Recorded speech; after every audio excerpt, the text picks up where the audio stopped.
శ్రీ రమణాశ్రమ లేఖలో 11వ లేఖ సంసారం అంటే ఏమిటి? 1 డిసెంబర్ 1945.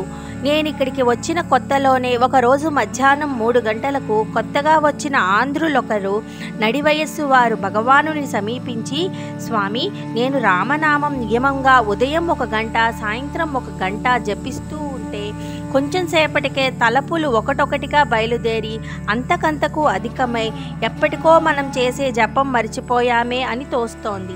ఏమి చేసేది అన్నారు. అప్పుడు మళ్ళీ ఆ నామాన్ని పట్టుకోండి అన్నారు భగవాన్. అందరికీ నవ్వు వచ్చింది. పాపం ఆయన ఖిన్నుడై, ఈ అంతరాయాలు రావటానికి కారణం సంసారం కదా, అందువల్ల సంసారం వదిలేద్దామని ఆలోచిస్తున్నా అన్నారు. ఓహో, అలాగా. అసలు సంసారం అంటే ఏమిటి? అది లోపల ఉన్నదా బయట ఉన్నదా అన్నారు భగవాన్. భార్య, పిల్లలు ఇత్యాదులండి అన్నారాయన. అదే నా సంసారం. వారేం చేశారండి? అసలు సంసారం అంటే ఏదో తెలుసుకోండి ముందు, ఆ తర్వాత విడవడం మాట యోచిద్దాం అన్నారు భగవాన్. ఆయన తల వంచి ఊరుకున్నారు. భగవాన్ హృదయం జాలితో నిండిపోయింది. కరుణాపూర్ణ దృష్టితో చూస్తూ, భార్యా పిల్లలను వదిలి వస్తారనుకోండి, ఇక్కడింటే ఇంకొక విధమైన సంసారం అవుతుంది. సన్యసిస్తారనుకోండి, కర్ర, కమండలం ఇత్యాదులతో అదొక రకపు సంసారంగా పరిణమిస్తుంది. ఎందుకది? సంసారం అంటే మనస్సంసారమే.